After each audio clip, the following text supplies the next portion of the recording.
سەرۆکی حکوومەتی هەرێم ڕایگەیاند جوتیارانی سلێمانی بۆ لەمە و دووە بێخەم بن لە ساختکردنەوەی بەرهەمەکانیان. لە ماوەی مانگی ڕابردوودا تەنیا لە نەخۆشخانەی هیوا لە سلێمانی 213 توشببووی شێرپەنجە تۆمار کراون.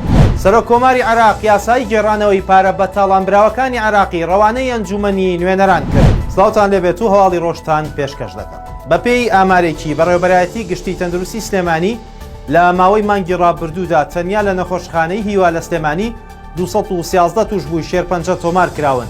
بەڕێوەبەرایەتی تەندروستی سلێمانی لە ڕاگەیەندراوێکدا ئاماژەی بۆ ئەوە کردووە تەنیا لە ماوەی مانگی ڕابردوودا 487 نەخۆش سەردانی نەخۆشخانەی هیوایان کردووە و لەو ژمارەیەش 213 کەسیان توشببووی نوێی شێرپەنجە بوون. هەر بەپێی ئامارەکە لە مانگی ڕابردوودا لە نەخۆشخانەی هیوا 47576 شیکاری تاقیگەیی کراوە و 537 چارەسەری سروشتی کراوە. ئەوەش لە کاتێکدایە بەپێی ئامارەکانی وەزارەتی تەندروستی حکوومەتی هەرێمی کوردستان ڕێژەی توشبوون بە شێرپەنجە لە هەرێمی کوردستان لە ساڵی 2020 بەراورد بە ساڵی 2019 کەمی کردبوو. سەرۆکی حکوومەتی هەرێمی کوردستان بەردی بناغی سایلۆی سلێمانی دانا و ڕایگەیاند لەمە و دووە جوتیارانی سلێمانی بێخەم دەبن.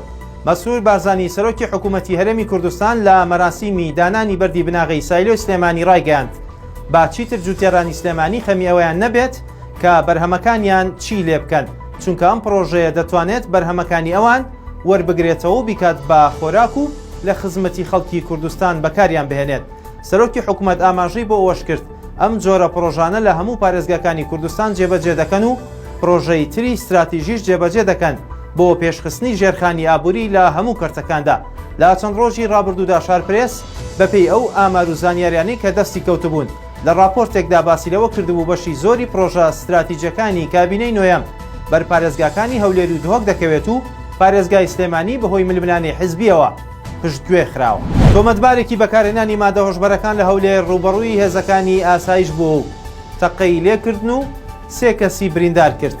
سەرچاوەیەک لە ئاسایشی گشتی هەرێمی کوردستان بە شارپرێسی ڕاگەیاند چەکدارەکە فەرمانی دەستگیرکردنی هەبوو و نەیویستووە خۆی بەدەستەوە بدات. هێزەکانی ئاسایش بۆ ناچارکردنی ئەو تۆمەتبارە بۆ ئەوەی خۆی ڕادەست بکات تەقەیان بە ئاسماندا کردووە. لە بەرامبەردا چەکدارەکە تەقەی کردووە. بەو هۆیەشەوە دوو کارمەندی ئاسایش و ئافرەتێک بریندار بوون.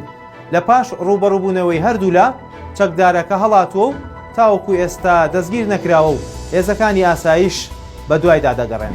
سەرۆک کۆماری عێراق یاسایی گێڕانەوەی پارە بە تاڵانبراوەکانی عێراقی ڕەوانەی ئەنجومەنی نوێنەران کرد. دکتۆر بەرهەم ساڵح سەرۆک کۆماری عێراق یاسای گێڕانەوەی پارە و سامانی دزرا و بە تاڵانبراوی عێراقی بۆ دەرەوەی وڵات ئاراستەی ئەنجومەنی نوێنەران کرد. بەپێی یاساکە پێویستە لایەنە پەیوەندیدارەکان لە لیستێکدا ناوی سەرجەم ئەو بەرپرسانە ئامادە بکەن کە لە ساڵی 2004ەوە پۆستی باڵەیان وەرگرتووە بە تایبەت ئەوانەی لە گەندەڵیەوە تێوەگلاون. ئامانجی سەرەکی یاساکەش گێڕانەوەی ئەو پارە و داهاتانەیە کە بەهۆی تاوانەکانی گەندەڵیەوە بەدەست هاتوون. بۆ جێبەجێکردنی یاساکە تیمێکی لێکۆڵینەوە و بە دوواداچوون بە هاوبەشی لە نێوان هەریەک لە وەزارەتی دەرەوە، دەستگای هەواڵگری، دەستەی دەستپاکی و بانکی ناوەندی عێراق و دیوانی چاودێری دارایی پێک دێت بە هەماهەنگی لەگەڵ وڵاتان بە مەبەستی سۆراخکردن و لێکۆڵینەوە و بە دوواداچوون بۆ پارە بە تاڵانبراوەکانی عێراق بۆ دەرەوەی وڵات و دۆزینەوەی گەندەڵکاران. ئامانجی سەرەکی ئەم یاسایە گێڕانەوەی پارە بە قاچاق و بە گەندەڵی و تاڵانبراوەکانی ناوەوە و دەرەوەی عێراقە. ئەو پارە و سامان و داهات و مڵک و ماڵانەی بەهۆی تاوانەکانی گەندەڵیەوە بەدەستهاتوون. بۆ کۆنتڕۆڵکردنی سنوورەکانی لەگەڵ سووریا حکوومەتی عێراق دەیەوێت پشت بە استراتیژێتێکی نوێ ببەستێت.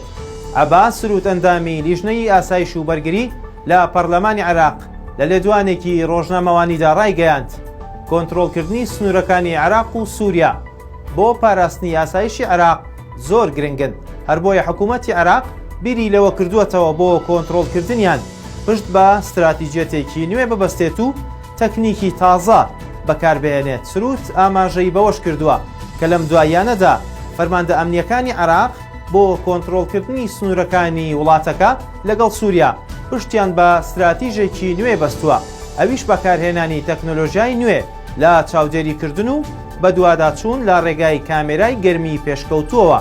ئەوە سەرباری پێشخستن و کاراکردنی ڕەهەندی هەواڵگیری لە دوای سەرهەڵدانی قەیران و شەڕی سووریاوە لە ساڵی 2011 دۆخی سنوورەکانی ئەو وڵاتە لەگەڵ عێراق تێکچوو بەو هۆیەشەوە تاوەکو ئێستا نەتوانراوە بە تەواوەتی کۆنتڕۆڵ بکرێن. کاتێکی خۆش بۆ هەموو لایەکتان.